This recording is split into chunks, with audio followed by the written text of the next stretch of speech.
everybody, and welcome back to another Blender tutorial video. In this video I'll be showing you how to make a sci-fi thruster animation, or realistic, whatever you prefer. So the types of thrusters that some people have would be circular, maybe rectangular, octagon, whatever shape you have. But for this video I'll be using my modeled space jet, which has rectangular thrusters in the back. For each one, I'll show you how to make it. So what you want to do, like for me, I would just want to put in a plane, bring it up, RX90, RZ90, 90, and you just want to go in to tab mode and subdivide it about 3 times, and you would get a subdivided plane. Or if you have a traditional circular thruster, what I recommend that you do is that you put in a UV sphere. You'd flatten it on the S-axis. Yeah, you'd flatten it on the Y-axis, sorry. To make it perfectly flat. RZ90, or whatever way you need to rotate. And then you would just technically leave it as is, since it's already subdivided. Well, anyway. Oops. I'll just be using a regular plane that is subdivided, because that's what fits for my thruster. Well, anyway, once you have a subdivided mesh or emitter object, you just want to drag it into place. Let me just fix this real quick.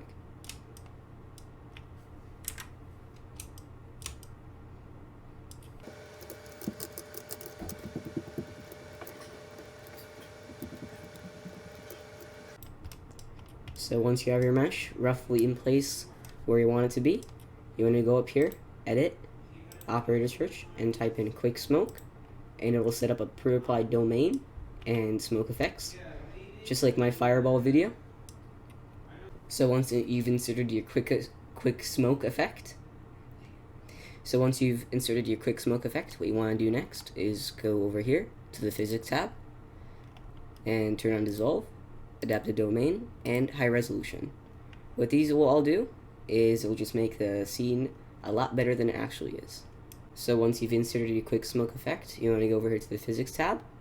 When you're clicked on the domain, go to the physics tab, go down, click on dissolve and high resolution. What dissolve will do, it'll say what it does, of course. It'll dissolve the flame as it goes along, so it'll give us a much sharper, or less of a giant flame coming out of the thruster. Instead of having it like 10 feet long, it'll shorten it, and it'll be there for less of a time. High resolution will of course increase the resolution of this fire animation. So next, what you want to go do is click on your mesh, whatever emitter you have right here. Go to smoke, click on fire. Next, what you want to do on sampling subframes is turn on that to up to 2. Turn on initial velocity and turn these up also to 2. I found that these work best in my tests. So what you want to do next is go over here, drag it, click on domain, go to shader editor, go over here, so we did this in my fireball tutorial video. So you want to do is press Shift A, add in a value node for the black body. So you want to plug this into the black body intensity, turn this up to a value of 20, between 40. In my findings, that works best for this. And if you want to go the extra step and add in a couple extra hues to your fire, you can go and add in attribute nodes, Shift D to duplicate, and a color ramp. If I can spell color ramp. Then plug the factor into the factor.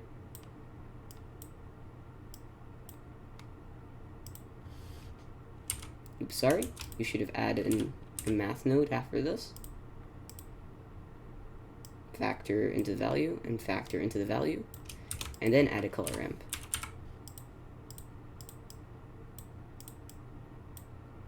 Value into the factor. If I can click.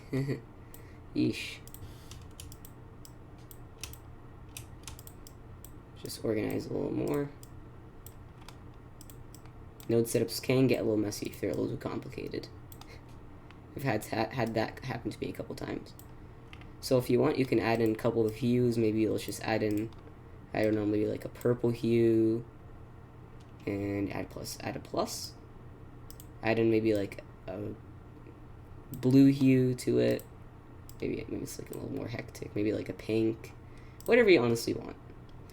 And then, so if we go over here and do Control-Alt-0, that'll place our camera in. So you want to click here. You want to go over here and press Z rendered, and as you can see, we can't see anything. So you just want to go back solid and press play. And your animation should be something like this. See, it's going the wrong way. If that happens to you, just want to go back to solid view.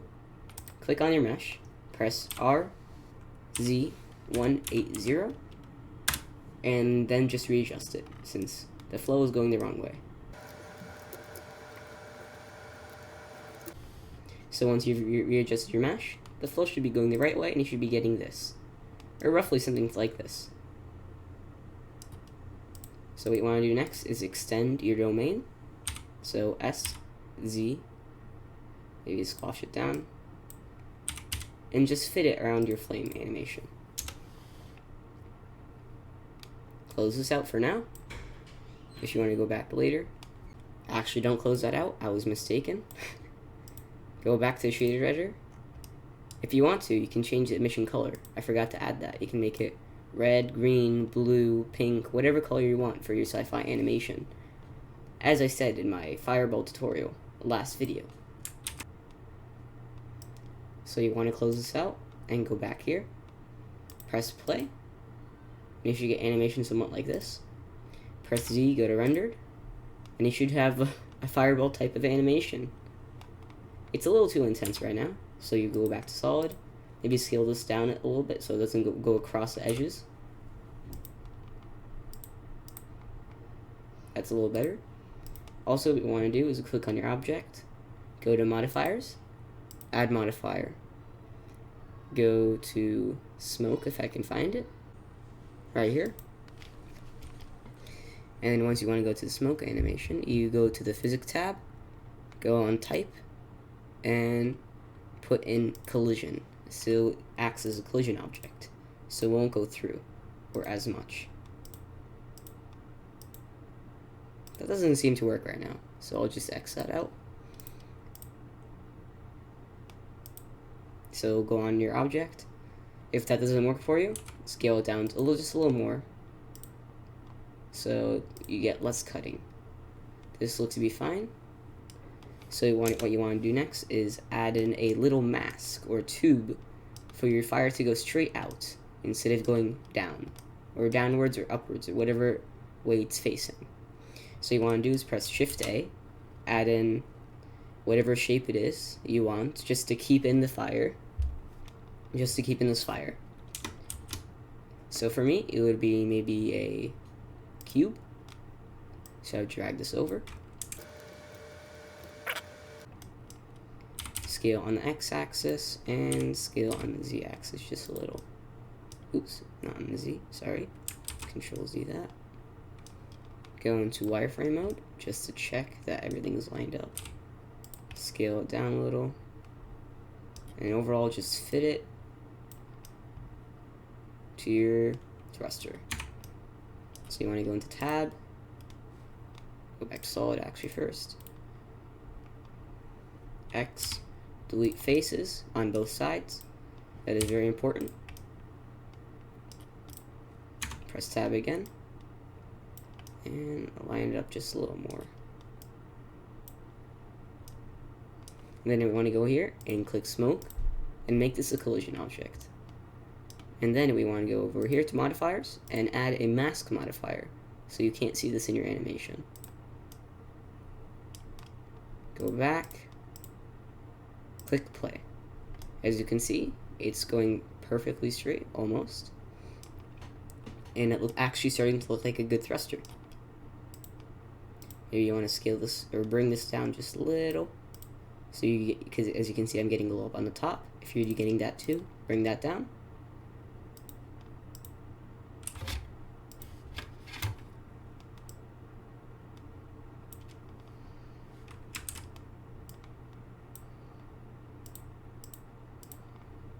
Okay, that seems really good. So if you go into Z and rendered view, you should be getting this giant fire. As you can see, you can see the little hues I added to it, because you can see like little hues of purple going across. Those were the little hues that we added. So you want to press Z, go back to solid. If you have two thrusters, what you want to do is not duplicate the domain, the entire thing. What you want to do is actually extend the domain. Because if you add a second domain, it's going to mess with the physics and make it really, really weird. So you want to go over here, go into tab into edit mode, and then just G, Y, and bring this over.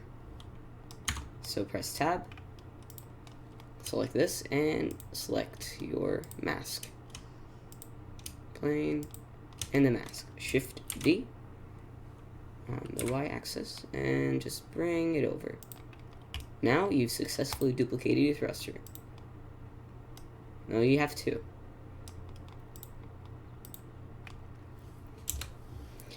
So you go back, everything seems fine. So let's just get to the rendering settings. Go over here, change your samples to whatever you want, from like, I don't know, 300, 128, the default. And if you want, when the camera is actually moving, to make it the sci-fi scene or anything else better, and make the flame look less like low res, you want to make the camera moving, and turn on motion blur, or take this motion blur box, because it'll make the scene look much, much better than you actually rendered it. Well, than it actually is. What you want to do next is go to performance, and set up your tile sizes, and go to light pass, bring this down maybe to a total of 10 or 8, or if you're short on time, maybe 6. You know the routine. Go to CPU, if you have compatible GPU, set it on GPU compute, and turn on CUDA. Go to compositing, follow my Blender tips tutorial for if you're running on Blender 2.81, and to set up the denoise nodes, which will save on a lot of time, and so you can use less samples. So next, what you want to do is go to the scene data, set it all up, FMPEG video, MPEG 4, H.264, high quality in real time, all the way down here, and then save it to a place and name it. All you have left in the animation that you need to do is go over here, actually click on the domain first, go over here to physics, scroll down, go to cache. Once you've saved the file to a location, go up here, save it and name it, click on bake. What this will do is that it will store the information in your computer, so it will use the physics. It will capture all this physics that the CPU will compute, and it'll make the animation play faster and the render go faster. So, and then you want to go up here and press render animation, and you're pretty much done after that. So if you liked the video, hit that like button. If you dislike the video, hit that dislike button. If you like my videos in general, don't be afraid to hit that subscribe button. I'll see you guys later in the next video. Bye.